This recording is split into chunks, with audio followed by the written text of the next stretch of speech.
There's a certain peculiarity in the limud, the remez that we have from the Medrash, the posuk, Hizbiyani b'marorim hirvani lano.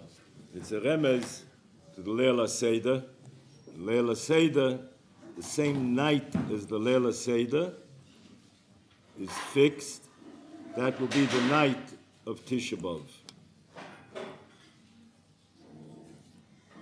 It's a Meseres that there's a remez, says the Medrash, from this posuk. The night that I eat al seva hizbiyani b'marorim, and I eat the moro, that'll also be hirvani lana, that I'm going to eat the bitter tasting drink, oversated from the bitter tasting drink. It would seem that a very hard connection to make, the Leil HaSeder and Tisha B'Av. Leil HaSeder is festive. We celebrate so many details, the sense of emancipation, liberation, that should be connected with this day that has been the appointed day in history for visitation of Poronius, of retribution for Klal Yisrael when it is needed. Ultimately, it's going to be a yontif. But in the meantime, there is that suffering. Jews, there are different versions of it. The story of Napoleon. I remember exploring this with the Rav, with Rabbi some time ago, the different versions of the story, but version that I heard most often, and of course I choose to go with, is that when he was riding around Paris on Tisha B'Av and he saw the Jews in the chatzer of the shul, sitting on the floor, lamenting, they're crying, and inquiring what it was about and being informed, he said, if they could still be mourning for something that's so distant in their past, they'll make it back. And in fact, that's the bittersweet sense of the imminence that we sense in history, that we're coming closer, Nikvasa the Mashiach, to that third base Mikdash. But right now, as of the moment, it's missing. All the mitzvahs that are missing, and they're unique to the base Mikdash, that sense of achdus. Second base Mikdash is sinas chinam. The base Mikdash being in place should be the magnet for promoting achdus, Klal Yisrael coming together to daven. It's pointed out that even in Golus, the fact that outside of Eretz Yisrael we face Yerushalayim, inside Eretz Yisrael we all face the Mokum HaMikdash. Klal Yisrael has a certain, even in Golus, there's a certain potential and declaration of commitment to the ideal of this unity. We're all facing the same direction. But on the ground, there's so much missing yet.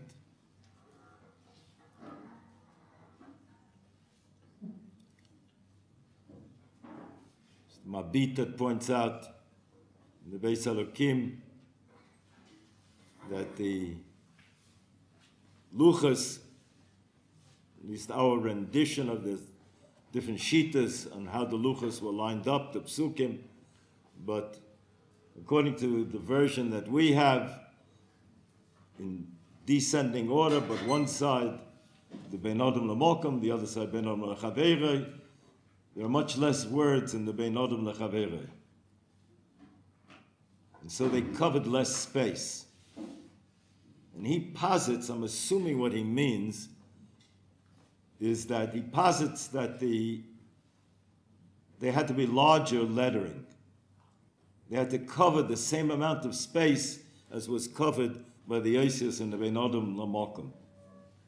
I assume what he means is that since the Isis carried the luchos rather than the luchos the Isis, that there had to be a balance. And that, in fact, in history, because they had to be larger Isis, that would be the failing, the weak underbelly of Klal Yisrael, again and again, the Bein Odom L'Chaverei, and the longest Golus. And that will need the reinforcement and the tikkun, as they say in Yerushalayim, Kiddush Levona Oisius. Large lettering. That would be the tikkun for Sinas Chinam. And in fact, we've understood that that Nes, Sinai, Reim Esakeilos, B'nai Yisoscha says that even though this week's, we read the Haftarah yesterday, that the Chazon was Chazon Yeshayahu ben Amoz, based on his pedigree, his lineage, based on where he was, his position, Melech, the prophet to Malachim, he should have been eligible for Niv's Vasayim, for that dalga of Nevuah which is articulated. But the Rambam brings and others that once it is expressed, it can't be rescinded.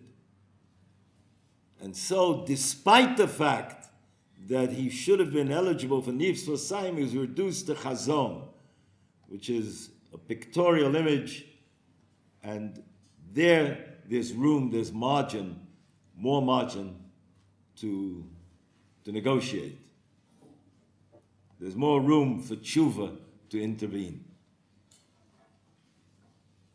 Says the Bnei Yisoscha, that was built in to the nature of Nevuah at the moment of Sinai, Reim Esakeilos, that which should have been Bekail could yet be reduced to Riyah in order to allow for this overdraft, for this margin that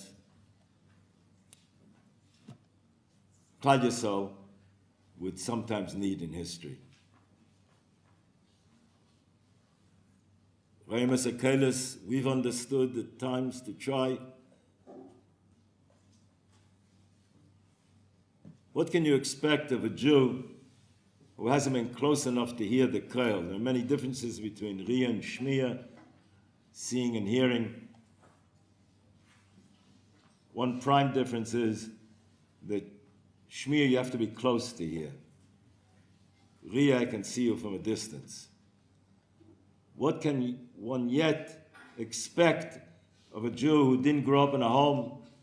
He didn't hear the Koil Torah, he didn't hear his father davening, didn't hear him learning.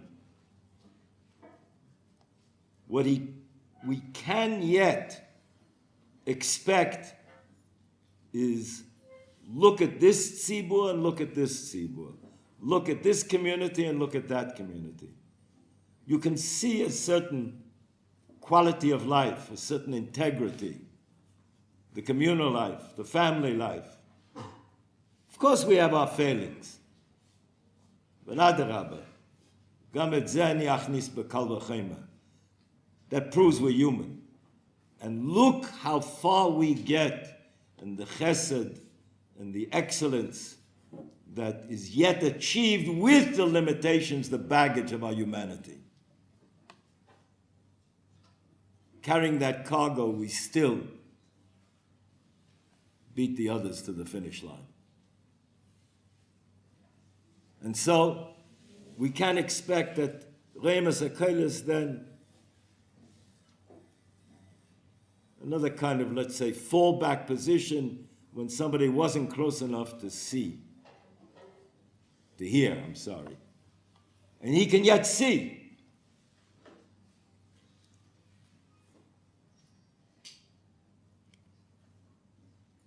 The Medrash Pliya, Parshas Re'eh, Yilamdeinu Rabbeinu Mal Lo Odom Shabi Yisrael,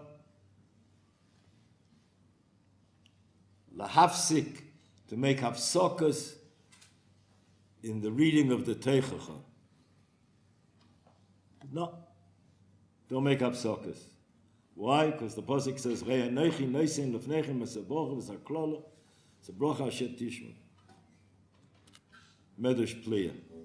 Where do you see in Re'eh that telling you not to make hafsokas? Balaturim says, Rei Anochi, look at the Anochi of Anochi Hashem Elokecha.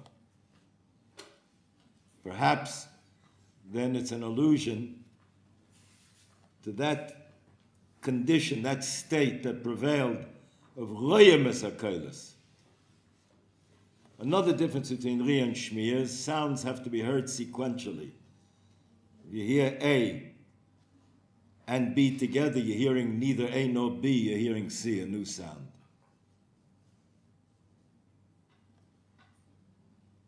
Vision, you can view things panoramically. You can see things, many things together. Peripherally, directly, we see panoramically. There are two ways to relate to the Poronius of Klal Yisrael in history. One is Shmiyadik. You take each kiyum of each of the Poronius in isolation, as a discrete entity, as separate, as particular. Built-in Isbal can't be handled. But if you view it panoramically, it begins with a bris ben absorim. Yes, it's going to go through a churban bayis rishon, a churban bayis sheni. It's going to go through every juncture in history, Spanish Inquisition, Chmielneki, a Shoah, Lo Aleinu. They didn't have to be, but based on our failings.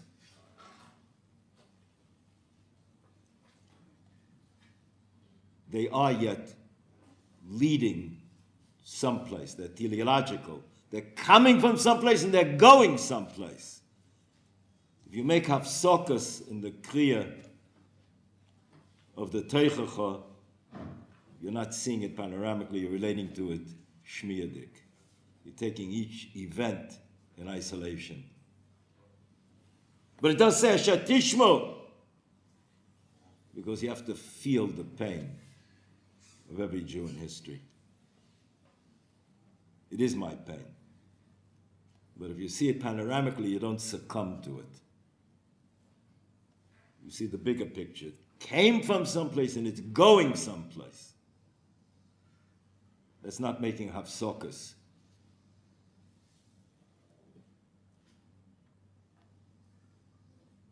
There's a sweep of history the Jewish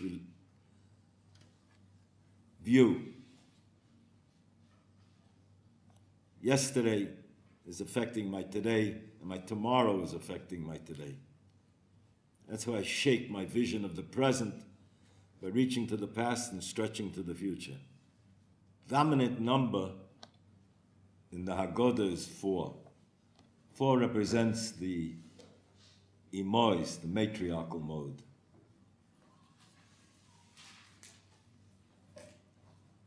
Imois were 4.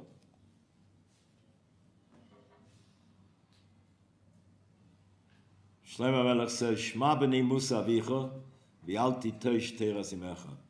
Listen to the Musa of your father, the ethic of your father, and don't abandon the Torah of your mother. it would seem that there are two different relationships being described. The ethic of my father, the Musa of my father, I have to allow it admittance. It's coming from the outside in. Shma b'ni, listen. It's as if I have to be proactive. Pay attention. Teras imecha is intuitive, innate, it's ingrained.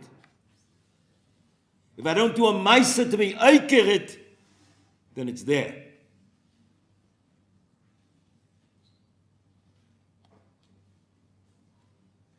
We like to describe this as minimal or maximal relationship to our Meseras. The matriarchal mode is at least the minimal mode. I'm a Jew because my mother was Jewish. Of course, there's Gerus La'alocha. It's a separate long discussion unto itself. Who the Gerim are, how they come about, all kinds of fascinating sources on that. But essentially, my nationhood is determined by aim. And that was the matzav, that was the state of affairs at Pesach. State of affairs, Pesach time. Kaiser wasn't looking for the Rebbeinu Shalom. The Rebbeinu Shalom came looking for them.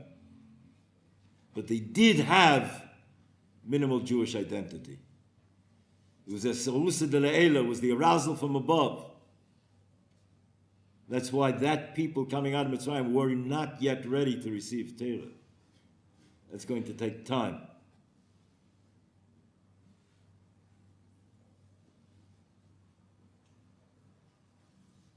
Like the matriarchal mode, it's something that happened to me.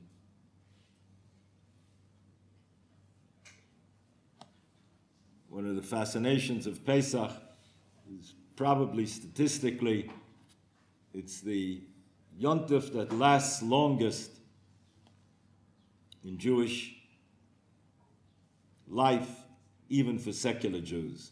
Some semblance in a convoluted way, halachically contradictory often, unfortunately, tragically, but some kind of at least an external allegiance because of some internal prompting. Because of course what we say is that each time when you come back to that day in the calendar, you're coming back to a place in time where you're re-experiencing that reality, the Rebbeinu Shalom reaching to you. You're not commemorating then, you're living it now. So that's the time by the Pesach Seder to be reminded that were we to function ideally throughout history, Tisha B'Av would be different. But as the Meraglim are told, it's going to be with that day, using that day as the vehicle for expression if and when such retribution is needed. And so, there are two companies that do well during prosperity, during the bull years.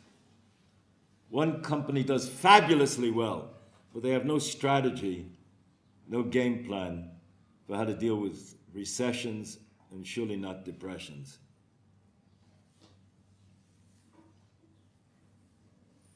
There's another company that does well, not as fabulously well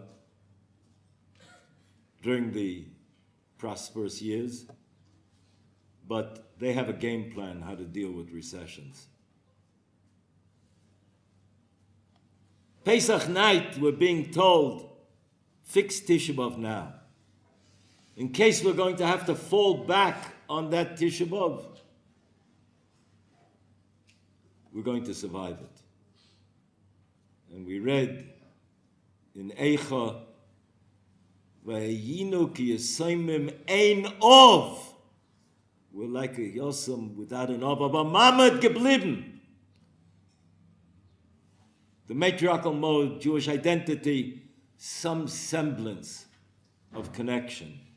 If that's in place, at least that much, then we can reconnect it with the Musa Avicha.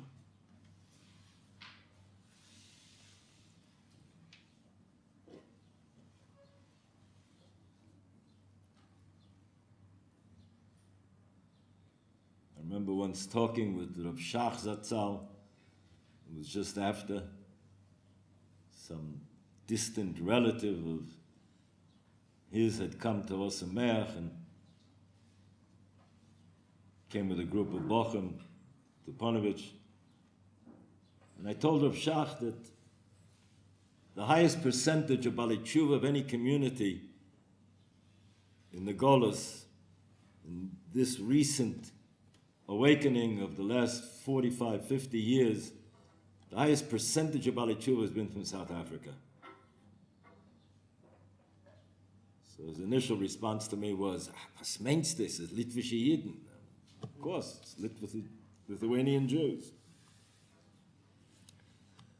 I said I saw in it something that was at work, perhaps because they were Lithuanian Jews. It was the only place in Golus in the last 100 years where Jews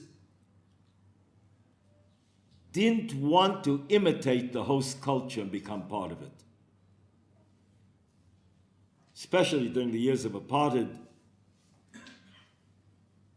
Jews looked down upon the Afrikaans culture as being inferior to the Jewish culture, secular Jews.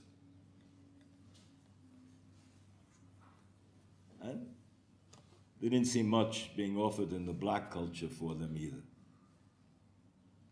And so secular Jews in South Africa had a pride. Of course, that existed elsewhere as well, but not with that level of consistency, and it was dense because it was communal even in the secular community. It was very fertile ground to reach for the next step of connecting to Musa Avicha. Part of the tightrope that a Jew walks throughout his life, throughout history, is the sense of Gilu Beroda, of even when we're besimcha, there's a zeichel churban, and even when we're in a state of churban, the fact that we cry, the fact that we remember, the fact that we connect to the vision for the future is a source of korelai mayad. There's a certain element of mayad. It's replete with paradoxes because life is replete with paradoxes. We need a game plan that can deal with the essential contradiction of the nature of man as well. Since the Rebbeinu Shalom is stakel b'oraisa, ubora alma, the Rebbeinu Shalom, the Torah is the architectural blueprint, and the world is created from there. So if life is full of paradoxes, contradictions, then the Torah has to have the source. If we are expected to be able to cope, we have to have the game plan.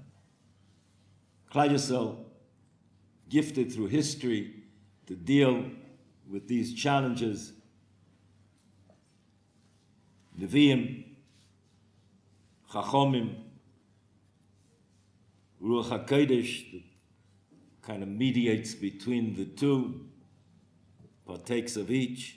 I think the source is the Gra, that when the Anshe Knesset HaGedela were mispalel to be mevatel the Yetzer Hara of Avodah Zorah, it's a different kind of Yetzer Hara at one point in history. That's when we have the dying out of Nevuah, because we have to be equipped on each level to deal with the potency and the energy of that challenge. And from Bayis Sheni,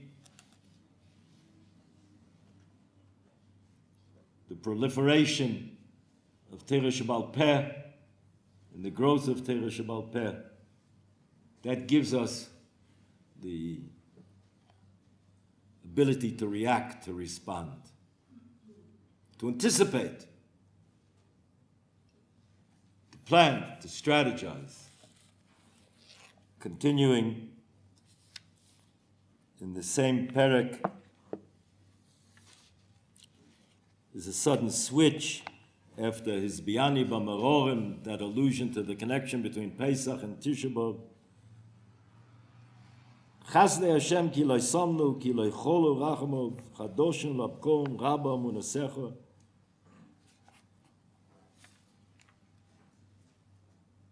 Many approaches, but one approach has been the fact that regimes, empires come and go, and it's during the intermissions between the supremacy of Bavel, its decline, of Persia, its decline, of Rome, its decline, is that we get glimpses and moments of respite. And it's in those moments of respite that we can recoup and regather our koiches. But Yirmiyahu Novi also tells us, the Machashakim Hoshivani, and Chazal say that this is the Talmud of Bovel. Some of the Meforshim point out, it doesn't say Talmud Babli, it says Talmud Shel Bovel, the Talmud that was learned in Bovel. Again, there's a discussion that there are different periods in Jewish history where the Talmud in Bovel didn't have the clarity and the excellence, but by the time of the redaction of Ravina and Ravashi, it had achieved a certain excellence and supremacy. And there remains a kind of a paradox of the relationship between Eretz Yisrael and Bovel. Somehow, the muddling through the darkness of Shinar, of Bovel, brings it that Talmud who excels to a point that when he comes to Eretz Yisrael and he gains the advantage of Avira Eretz Yisrael, and he's learning Talmud Babli, he's not learning it in Bovel, in Eretz Yisrael, he has a certain milah that is what is needed ideally to achieve the highest level of clarity in what Klal Yisrael has to do in Golus. We have a Kabbalah that the fourth perek of Eicha Yuam Zov Yishne HaKesem HaTov, that this gold that's being talked about, which has become darkened, blemished, discolored, is a reference to Yoshiyahu. Chazal teach us that Yoshiyahu cleansed Eretz Yisrael ostensibly from Avodah Zarah,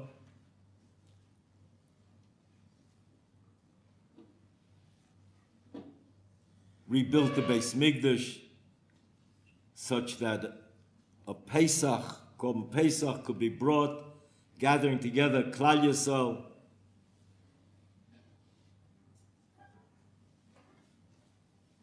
Hadn't been a Korban Pesach like that since the time of Shmuel, time of the Shoftim.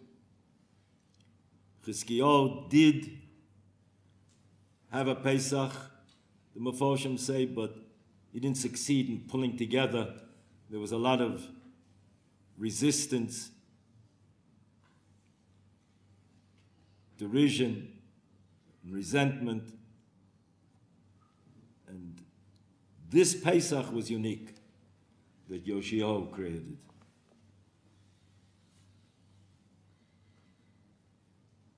Shortly after that, the Navi relates that Paro Nachol, Egyptian ruler, sends a message that he wants to pass through Eretz Yisrael on his way to do battle with the Melech of Assyria. He has no military intentions or designs on Eretz Yisrael.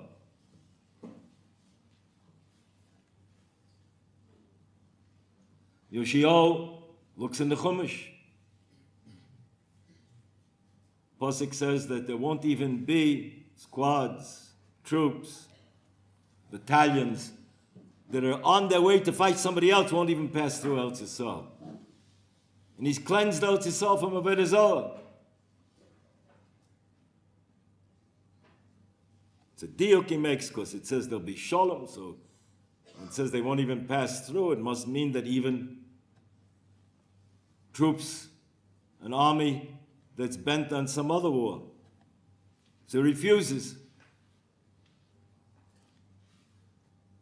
The Meiri says that part of that refusal was that soldiers, even if they're on their way to fight someplace else, perform as soldiers. And even in peacetime, when they're not at war with this nation with whom they have this agreement just to pass through, they invariably, some of those soldiers will have to use their swords.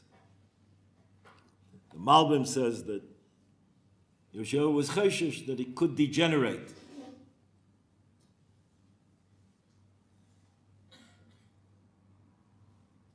But Paro Nachol sends a message that says, your teacher, Yeshayahu Navi, and Yirmiyahu's teacher,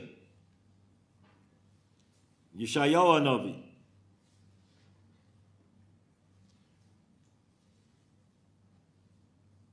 predicted that Mitzrayim would war with Mitzrayim, with other non-Jews. Themselves, civil war, they'll do battle with other Gentile nations. Not coming to fight you.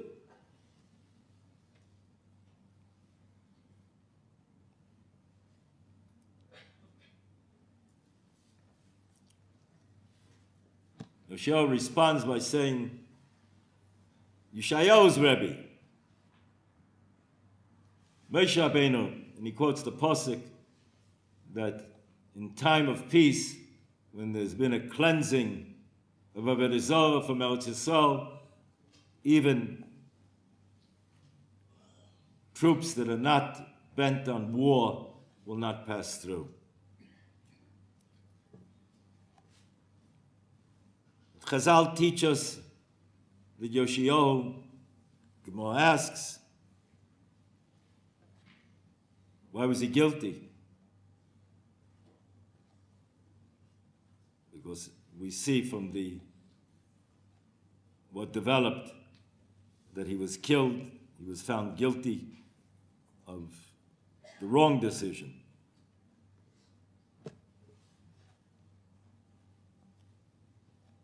Chazal say he didn't consult Yirmiyahu. Should have consulted before he took that action to go to war. Yirmiyahu is here.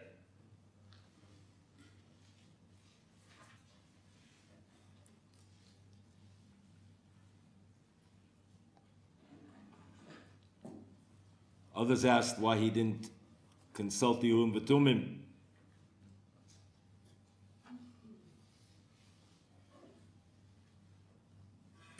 But Yoshiyahu himself had been the one to be gainers the Sefer Torah that Moshe Rabbeinu had written, the Oren and the Sefer Torah. Yoshiyahu finds that Sefer Torah And he commands that it be nignaz. Why? Because it's open to the teichacha. It's open to the teichacha, and he takes a message from there that there's an imminence to what's going to happen. Sefer Ikrim is a very, very interesting analysis of that sequence when Chukio sends to Yoshio that the Sefer Torah has been found.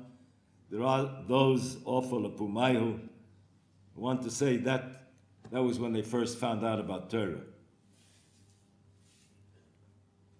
The Sefer Ikrim says it's nonsense. They had Torah was Nofut, Sifrei Torah, there in Eretz Yisrael, in the Golus.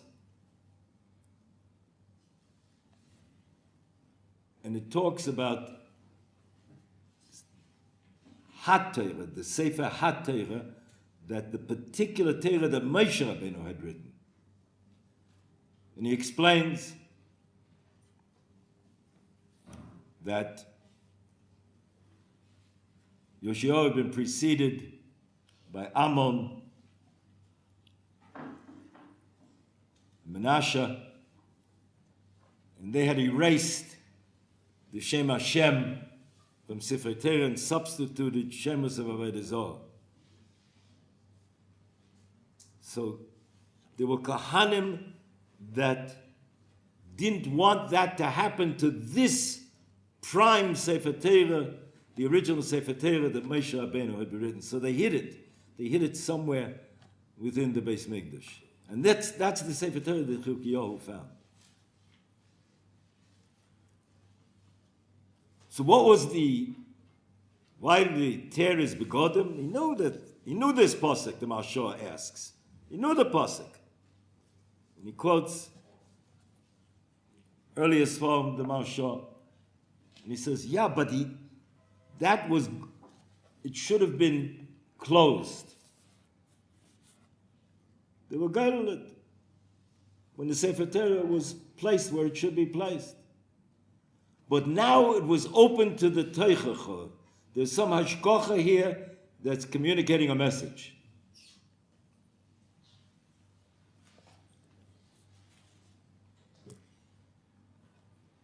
You're going to be taken out into other nations. And that this especially precious Sefer Torah should not fall into the hands of Goyim. So Yoshio is mitzvah to be gainas it. But if there isn't an Oren, Rayas are brought, and the Meforshim again, that the Urim V'Tumim doesn't work if it's not in proximity to the Oren. So Yoshio couldn't ask the Urim V'Tumim.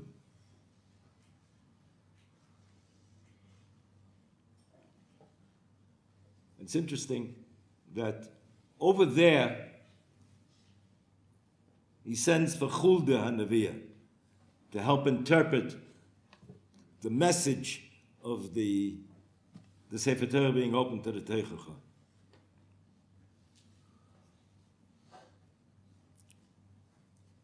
Azal asked, why? Why didn't he send for Yirmiyahu? There are those that say that Yirmiyahu was away retrieving the Aseres HaShvotim. And there are those that answer that he called Chulda because Noshem Rachmoni him that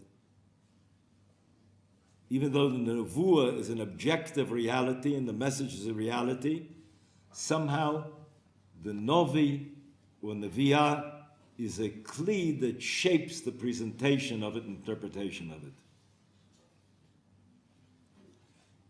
But there's no critique of Yoshiyahu's decision. Yirmiyahu was clearly the Navi of the Dor, but he calls Chulda. If he wasn't there, he wasn't there. But according to that shot that he was there, but he called Chulda because she's Noshem Rachmoni Hashem. No critique. But to go to war, then he should have consulted Yirmiyahu. In fact, but Lamaisa, he had cleansed out his soul of Avodah Zarah. Chazal say no. He thought he did. And the Chassam Sofer explains, brings Chazal, Medrashim, that he was fooled. He picked Talmidei Chachamim, whom he thought were Talmidei Chachamim, and delegated them to check, go through the homes, and see if there was a Avodah Zarah. And these Avodah Zarah had an ingenious method of presenting themselves as if there had been a cleansing, and they had, the Avodah Zarah was split on a double door, half on one side and half on the other, and when the doors were open, it couldn't be seen, but as the Talmidei Chachamim left, the doors were closed, and it reformed the Avodah Zarah. Says the Chassam Sofer that Yoshiyahu failed because he picked people that weren't astute enough, weren't Talmidei Chachamim enough to pick up on this ruse. So it was a certain sense of thinking that Klal Yisrael had arrived at a certain place in time. They had arrived at that place that was applicable, the pasuk, that even Cherev Shel Shalom won't go through. But that would be if there was an ideal state of affairs in Eretz Yisrael, if he had in fact succeeded, but he didn't succeed. He thought he succeeded. He had brought the Pesach, the Korban Pesach, and that Leila Seder should correspond to Tisha B'Av. We always have our game plan. There's the lechatchila, there's the ideal, and then how do we deal with the twilight zones, let alone the darkness of Golus? And if you think that you're there, it still echoes in my ears the cries here after the 6-day war. What are we saying kinnis for? What are we sitting on the floor? We've got back Yerushalayim. We have back the Exile. Soon we'll have it all. Novi says, the Chazal explains, Shikorani v'lo meyayin. There are moments of the inebriation of Keichi v'yetzim yodi.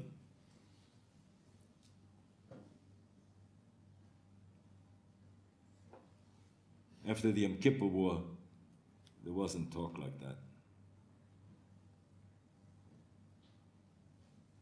We won, but we lost. So much was lost.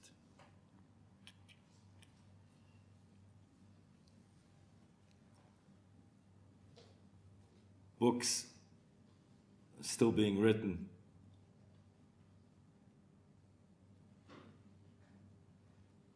There's one tank commander who,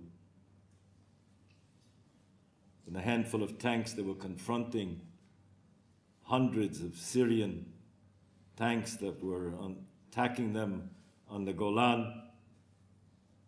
There was nothing to stop those Syrians from continuing straight on through Tyre to Haifa.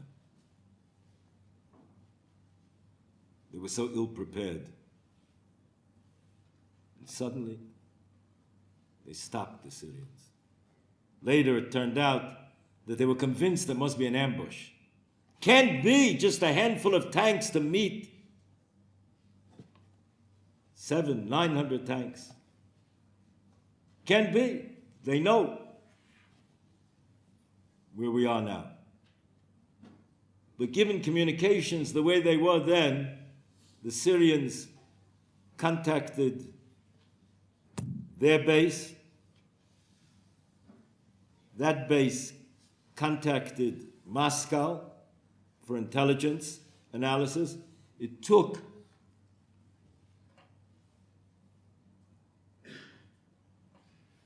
about 3 days till all the information came together. Chas v'sholom today, in such a matzav, it's moments. Must be an ambush.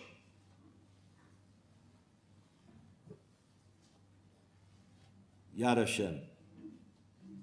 And that was a war that the lives, the buffeting of Klal Yisrael. I come across with a certain level of frequency people who date the Tshuva movement as beginning after the 6-Day War. It's not true. There was a bit of sputtering of a few individuals. It began after the Yom Kippur War. When we're shikoire ani, when we're in the euphoria of unmitigated victory, we're less amenable to tshuva, all of us.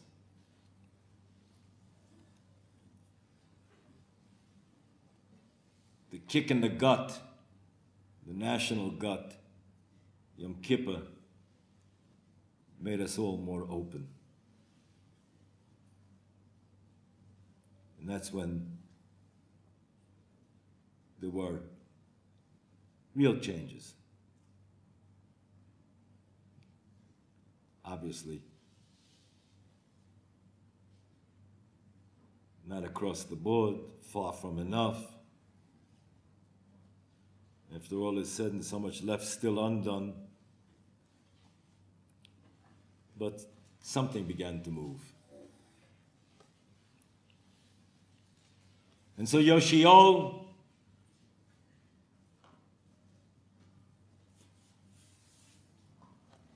he himself, Yirmiyahu comes over to him and quotes the posuk from Eicha. The Rebbeinu Shalom is the tzaddik. The Rebbeinu Shalom is right. I was chayte. And according to some seifers read and the Meforshim, it was a failing in scrutinizing the people and the situation. The appointed people to do the scrutiny and the quality of their supervision. Eretz Yisrael was not cleansed from Avodah Zarah. And if that is the state, then you don't have the prevailing prerequisites for prohibiting even battalions that are bent on shalom from passing through. Ask Yirmiyahu. Klal Yisrael chucked out of Eretz Yisrael. Eretz Yisrael is Altzis HaChayim. It's a living land. Living land has been understood to mean that the difference between somebody who's alive and somebody who's not alive is mitzvahs.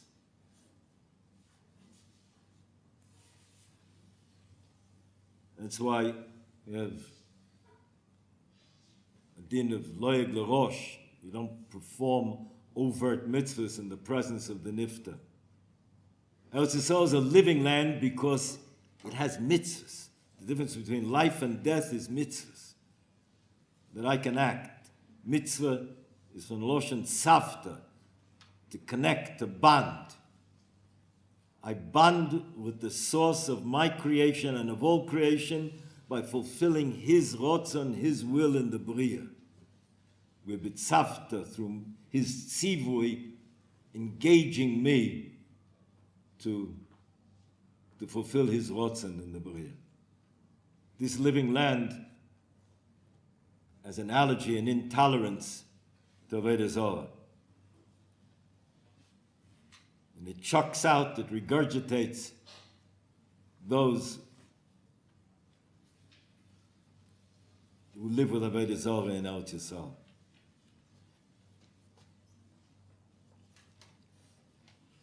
In Klal Yisrael, the parsha we read, the Noshantam becomes routine, habit.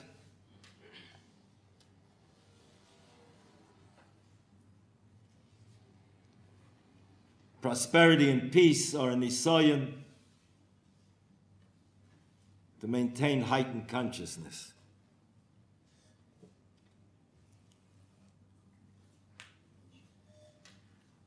A history, the tzivuyim can be reduced to sentimentality, nostalgia. And they get chucked out, thrown into golas. Strangely enough, the posuk says, "Ubikashtem mishom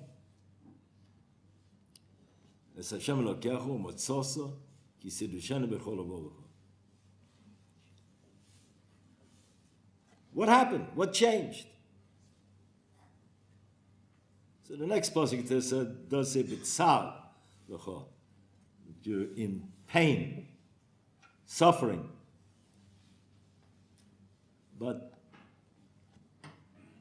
not poshut that pasuk comes afterwards, not before bikashtem. Number of the Meforshim point out bikashtem is loshen rabim, motzosa is loshen yochid.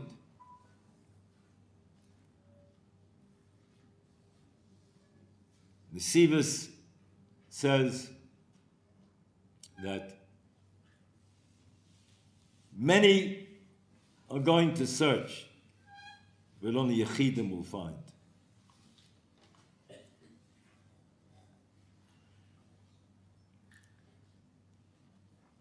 That would fit with, I think it's the Gro says, B'tzalach Chod, also Loshen Yochid. Those who found the state of affairs in Golus intolerable. Not everybody, Yechidim. Moshe Chochmah says, people come from different vantage points in their search. Different things happen to different people in their lives. So, we're all separate. But when we find the emes, we become united. That's what's awesome. Some of us have talked in the past here about Ponevezh Rov,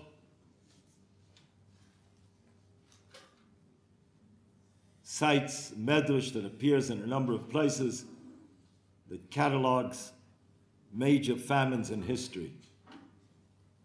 Asor Ravon,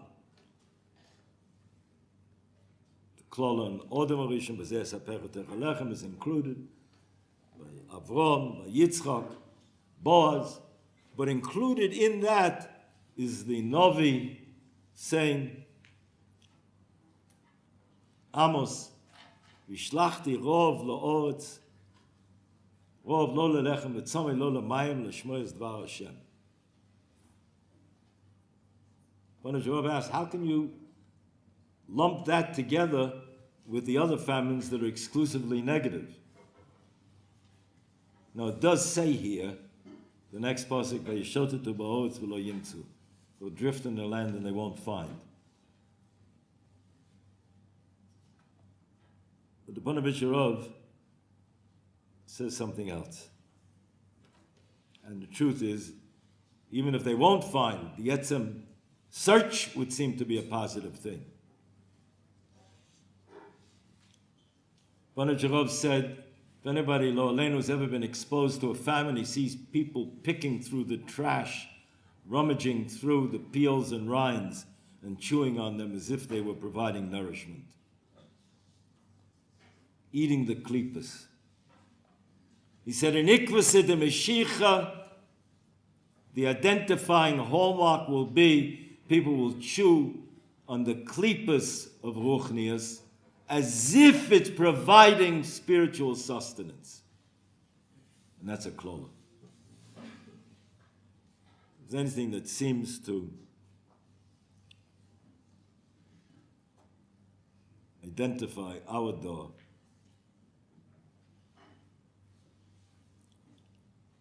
but Bemis Taka, different shaila. How come over there it says v'yeshotetu ba'oretz, they'll drift in the land they won't find? V'lo yimtzu. And the pasuk we just cited, that we read on Tisha B'Av, u'motzosa, you will find. It's pretty straightforward, is that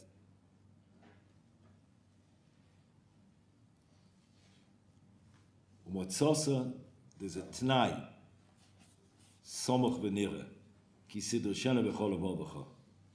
Because you'll search with your entire heart. You'll go wherever the emes will take you. Inconvenient, awkward. What's the emes? The aloha. Who do I know? I have to ask Yirmiyahu. Here go to war, not go to war. B'machashakem hoshivani. Give me that expertise in Talmud Babli, so that I know what I have to ask and what I don't have to ask, what's a shaila, and I know to whom to ask. The Meir Simcha says that Klal Yisrael and the Midbar were freed of the obligations of earning a livelihood so that they could be dedicated to learning. That way they were a literate, sophisticated, discerning community. Were there insurrectionists? Yeah, so we know who they are. There was a Dosan, an Avira, and a Kerach, v'chul. But the rank and file endorsed Moshe v'Aaron. So how do we know we can take them seriously? Because they will learn it. And that will be the model throughout Jewish history, that we need a learned tzibur to be able to endorse the leadership. The way we like to put it here is that our tzibur, meaning connecting from Sinai till today and going forward, there's a democracy of opportunity, but there's an aristocracy of opinion. You can become that Talmud Chochem. Develop your koiches, and then we'll take your opinion seriously. Till then, anybody that has anything to ask or say, we listen. But the level of reckoning with it has to do with the authority that it brings to bear. A man is told he needs a surgical procedure by a top surgeon in Hadassah. He says, wait a minute, it's a democracy. I'm going down to the corner of King George and Yafo. It must have been wintertime, otherwise it's also to stand there. And he says, I'm going to ask the first 1,000 people that come by, do they agree? It's a democracy. patent absurdity, because one expert's opinion is worth that much more. Rashi says, by the Mon, Posuk says, V'yeshotu, B'midbar. Rashi explains, V'yeshotu, B'li omel, without effort, no toil. If the Navi says, V'yeshotetu ba'oretz v'lo yimtzu, you know why? Because it was without Yegiah. It wasn't with fulfilling Kisidushenu b'chol avovacha. So they didn't find.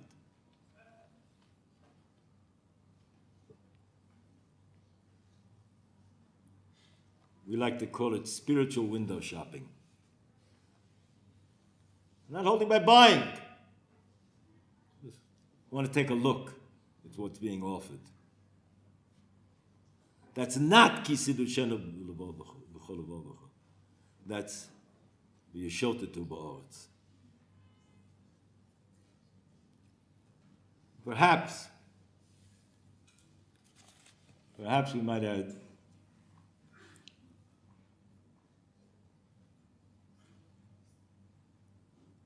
Bikashta Mishom.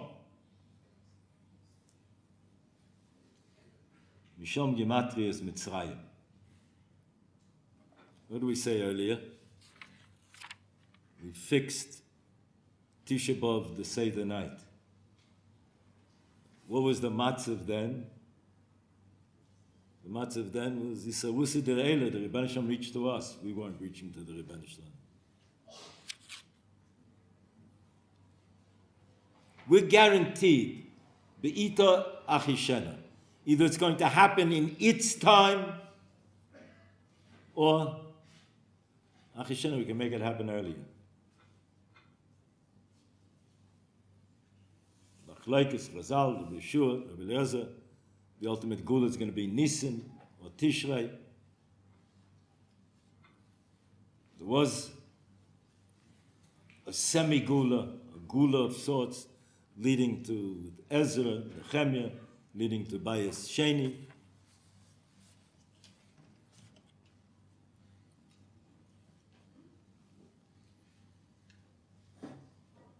But there's going to have to be some kind of Nisandik component.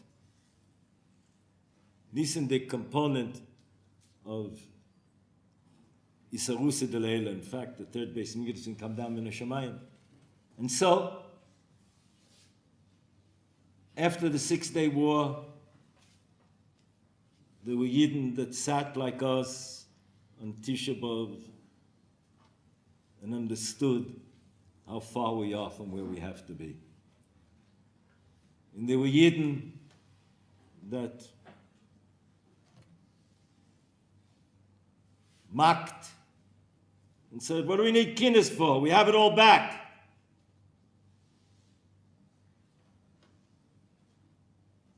Today, where are we holding? Talking about giving it all back. I have no pretension for knowing what should be the right hanhoga on that level.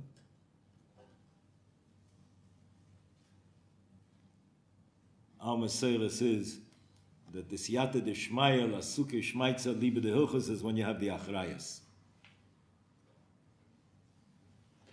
When you get a certain siyata deshmaya, the famous story of the Nota Yehuda who resisted making a psak for a trumped-up shaila that somebody was trying to fool him and put parts of different chicken together in one chicken, and he refused to answer. How did you know? He didn't know. He didn't feel the siyata deshmaya.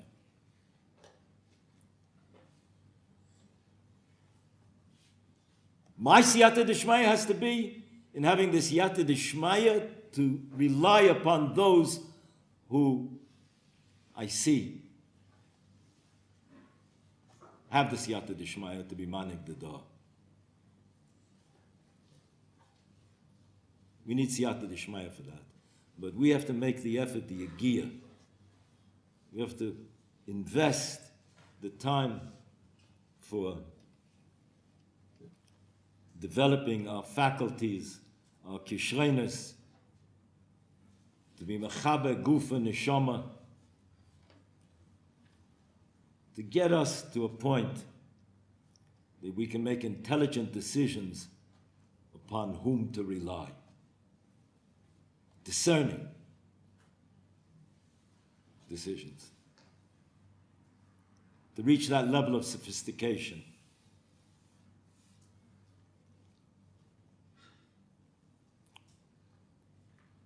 Long before the computer age, the calculator age, Yosef Chaim Sonnenfeld, Zatzal was a Ashaf, he was a master in gematrias.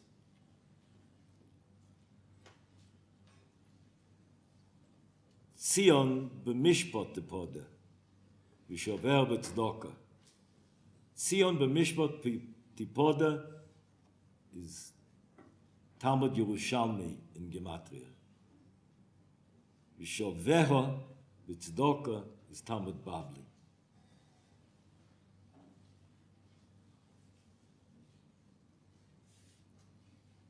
Yedidi Ahuvi, Reb Feivel Kohn, once tried to explain that. Chazal say that when Adam Rishon was created, the Mayach was created from Eretz Yisrael, and the Leiv from Bovel v'Shar Rotzes.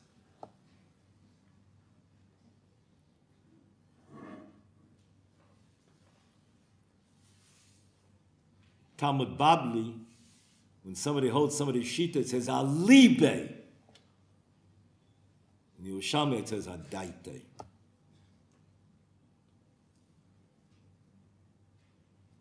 That the Machashakim Hoshivani that we alluded to earlier, that struggle, that Yegiyah, that brings the chibur of Leiv and Moach together. The chibur of Leiv and Moach comes from investment, from engaging, from asik, lasik b'divrei Torah.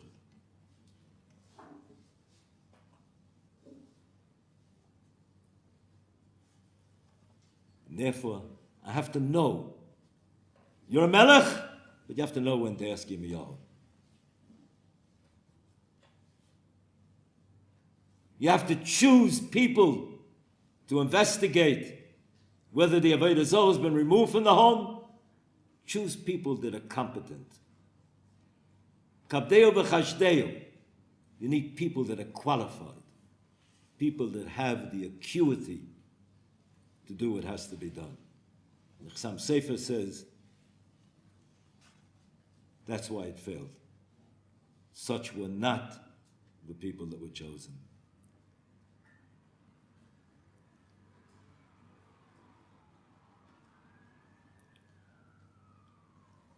Human history, non-Jewish history, lahavdil, is replete, filled with stories of people being Meiser Nefesh that gave of their lives.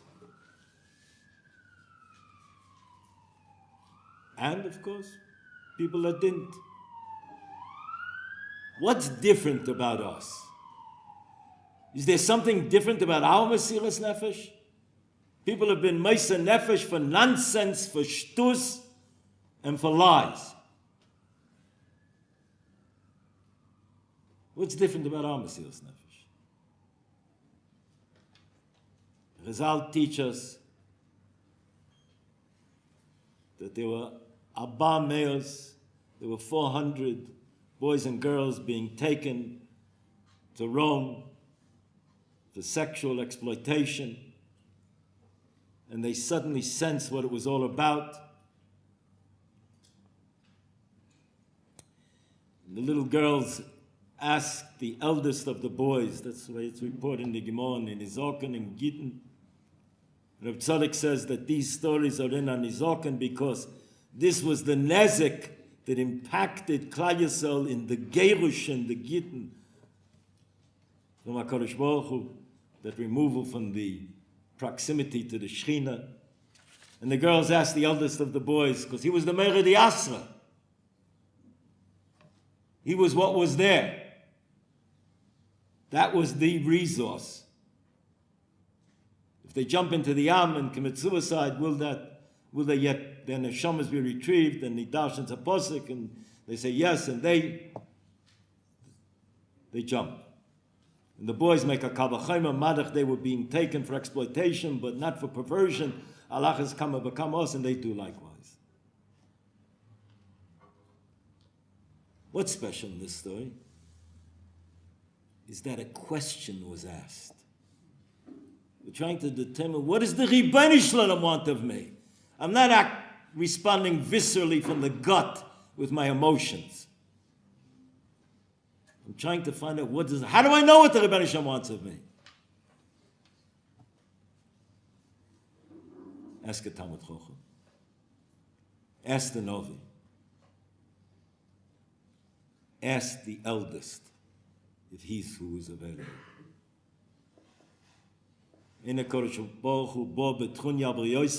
If he was what was available, then that he was the address.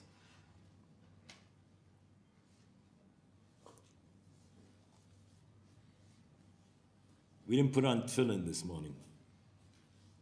Tefillin is pe'er. As I'll say that we postpone it until mincha time.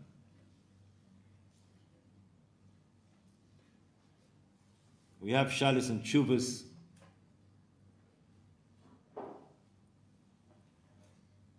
Makim from Rav Oshri. He was in the Kovna ghetto. They were being taken for slave labor.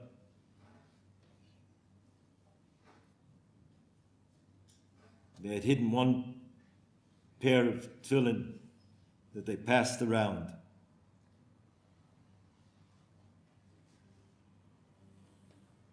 But they went out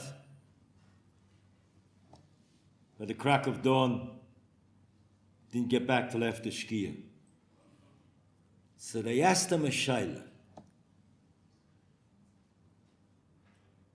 Should we put on the tefillin on Tisha B'Av? They're being taken out for slave labor. They didn't eat. But they couldn't not work. Bikoch nefesh. Should we put on tefillin in the morning and break the minig? Or should we not put on tefillin? Then we're an honest if we get back after Shkia.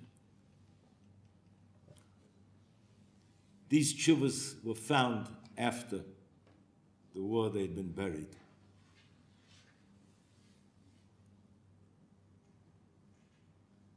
And those fools who say that Jews had no heroism, they went like sheep to the slaughter. Is there anything more heroic than this sense of dignity to impose the ideals of Shemayim on Oretz, on Gehenna, and saying, no, there's a halacha, there's a Talmud Chacham, there's a Pesach. What should we do? And he told them, put on the tefillin. It's a doraisa, put on the tefillin.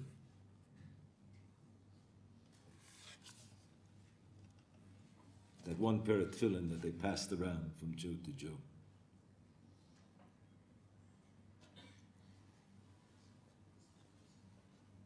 So there's a difference in our Mesiras Nefesh and the so-called Mesiras Nefesh. There is a Yetzirah for an ecstasy of martyrdom. Human beings have such a weakness. But we have aloha v'chai. You have to protect your life. It's not yours. It's a pikodin. The Ribono Shel Olam gave it to you al menas, conditionally. where is there more sublime dignity and heroism than in a tzibur that uses criteria, uses the objective realities of halacha to make such determinations? And it happened again in World War II with Beis Yaakov Medlach.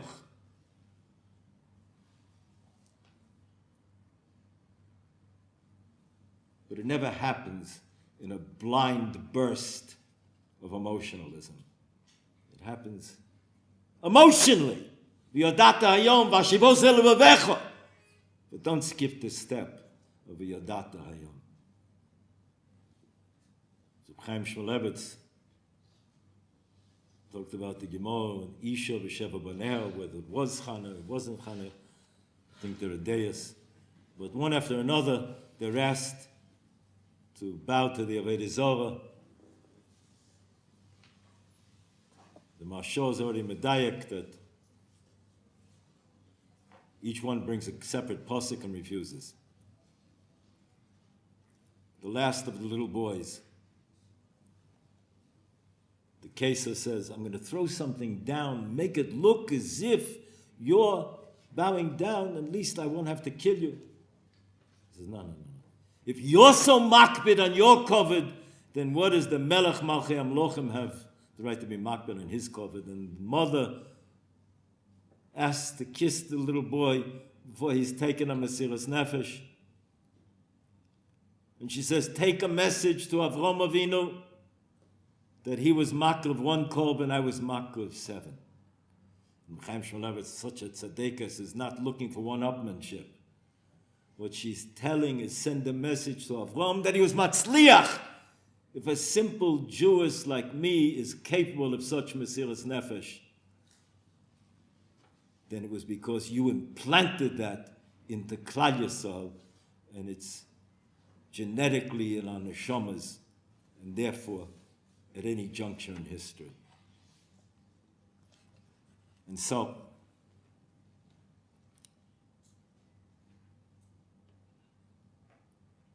another Tisha B'Av,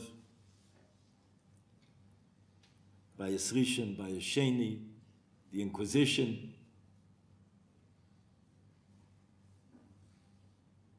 Those historians who make the case, non-Jewish historians, make the case that World War II is a direct consequence, it was a direct consequence of World War I. The Versailles Treaty was a quilt work, a patchwork of foolish improvisations that never had a chance of working. World War I, Russia and Germany declared war on each other on Chalboy Tisha B'Av. Again and again in history. This day.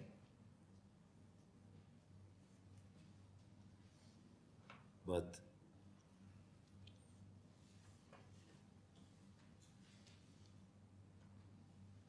call him Mesabel al Yerushalayim. Somebody that's Mesabel and Yerushalayim continues to be Mesabel.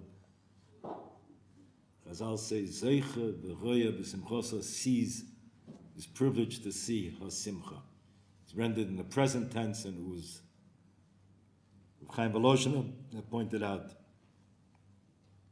that it's present tense because, like Yosef wasn't dead, and therefore Yaakov could not be makabel tanchumim for him, because the Exile is that a mess is nishkach min alev. If we continue to be misabel for Yerushalayim, then it means the idea. Beis Mikdash Shlishi is waiting. It's there. There's a part of us that's connected to us. It still could be Achishena, and if not, it's going to be Be'ita.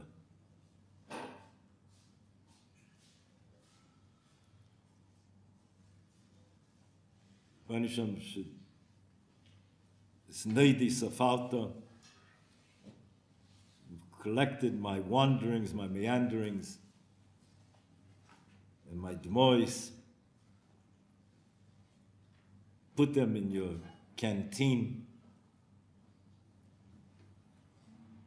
Malbim says, Noidi Safarta, that sometimes perhaps we can hope that the poignancy and depth of those exiles and sufferings will count for even more quantitatively. May the Rebbe Shalom give us all the koyach to be misamek in what we're missing, to understand the depth of what's missing. And I don't think that's possible unless we understand the depth, and with the depth, what we do have. In la Kodesh Baruch Hu, ve'iloma yal dalet amas shel halacha. Shem yazor that b'mheira b'yameinu we should see the Beis Mikdash.